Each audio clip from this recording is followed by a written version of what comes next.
Hey, it's James, Father's Rights and Resources, hashtag how I got custody. Uh, I want to be a little specific about when you're dealing with your case, you really need to have an approach about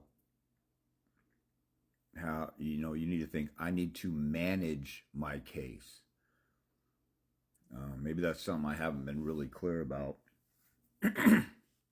but a lot of people find out the hard way or eventually realize it that this isn't about going into court and being in and out with one court hearing and that fixes everything, or there's no quickie overnight resolutions or quickie answers.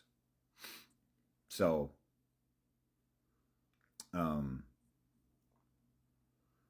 you have to be looking at it like, I'm going to manage or oversee this case, even if you got an attorney, because like I said in a previous video, even if you got an attorney, you're the one running around getting declarations from family and statements from different people. You're collecting all your text messages and videos and pictures of you and the kids, medical records and stuff. You're doing all the running around and all the gopher work, right? You're doing paralegal type of work. I just talked, talked to somebody I've been working with for a while, and she had to write a whole argument for her attorney to submit in court, and the attorney pretty much adopted what she said. So a lot of times these attorneys aren't even doing, what's really in your best interest or advocating for you, and you got to fill in the blanks yourself. I had somebody else that had to tell the attorney, like, look, I found this case law. I need you to find some more specific case law about this situation or whatever. I mean, you shouldn't have to be bringing this stuff up or managing your case as much as people do when they have an attorney, but that's the reality of the situation that we're in. So, and especially if you're representing yourself, you need to manage your case. I keep telling people, like, look, you got to make up your mind. I'm going to set aside the next year of my life. But you just got served divorce papers, or you just filed, or you just got an emergency order served on you. And, um, you know, when I first did my custody battle, I had papers on the sofa, on the fireplace, on the coffee table. The whole living area was covered. It was like a office, and sometimes I've been at lawyers' offices before, and I've seen their stuff is chaotic, and they got piles of paperwork everywhere. But I eventually got a little bit of a filing system down, but I give you guys shortcuts and YouTube videos on how to do that, how to organize your file, how to save stuff. If you got a scanner, it's 100 times easier for you guys to do this stuff compared to when I did it. Back then, in 2001, when I was first doing my custody battle, um, everything was hard copies of paper. Everything. It wasn't until like about 2010, about almost a decade later, that the courthouses out here in Seattle, one of the kind of the leading edge family law court facilities. We got a lot of great detailed forms out here. The court rules are very clear and detailed out here. If I was outside of Washington, I could sit down with a client. Like sometimes I'll sit down with a client. We'll go through the state rules and the local rules in their county and try and find what's the deadline for scheduling a motion and serving the other side. If I was outside of Washington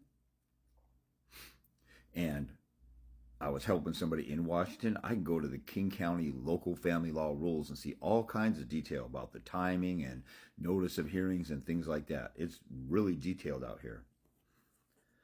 But you can, nowadays, if you know how to manage PDF files, a lot of times attorneys are serving each other with PDF versions of stuff. There's no paper. I mean, there's no hard copy. It's pretty much paperless. An attorney serves you something via email. You could save it to your electronic file or a file on your desktop or whatever, and you put it.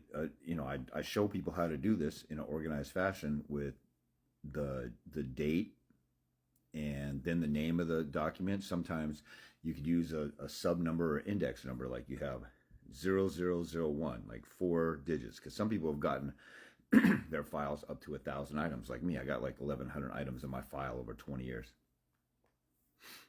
But you might have 0001 space and dash, and then you have 2024 period 08 period 15. Today's August 15th, and then dash and motion for contempt. And then the next one is, you know, you have, well, that wouldn't have been 001. Like, let's say it's 0100. Now you're on 0101, and it's her response to my contempt motion, and it's 2024 08 20.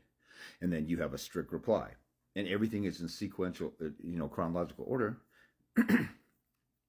Whatever's going on in your court file, you pretty much have an electronic record at home that looks just like the electronic court file at the courthouse, especially if they have an index number or corresponding number.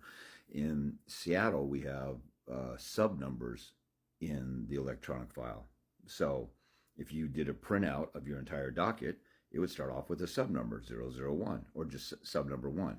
But when you're saving stuff to a file, you want to put 0001, 002 so it doesn't get out of order. Or you can have stuff with, I had the sub number, then I had dates, and then I have the name of the document. You can just do it in order of the date. Anyway, this is the kind of stuff to be managing your case. When I was managing my case, I was eventually putting stuff in manila envelopes, like for my first hearing, the mother's restraining order, and then my first hearing, and then another hearing, instead of having all the documents in order. Law firms used to have it where they would have 3-ring binders, or those folders with the clips that they poke through the hole and then you open them and flatten them. I don't know what those things are called. But they would, when I worked at other law firms, they have that kind of system for the hard copies of stuff. Now there's probably a lot of law firms that don't even keep hard copies of anything unless somebody delivers them to them. But so organizing your file, collecting all this stuff, keeping it in an organized fashion, learning about the court rules, learning about the law, being in it for the long haul. You are managing your case, whether you got an attorney or not. An attorney doesn't make it go away and you never have to deal with it.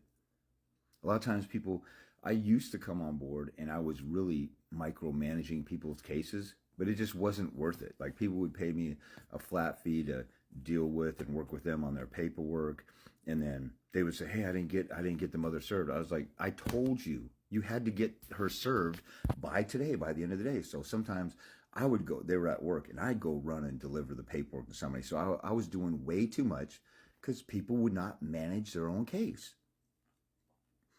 And people think that they can make up their own rules.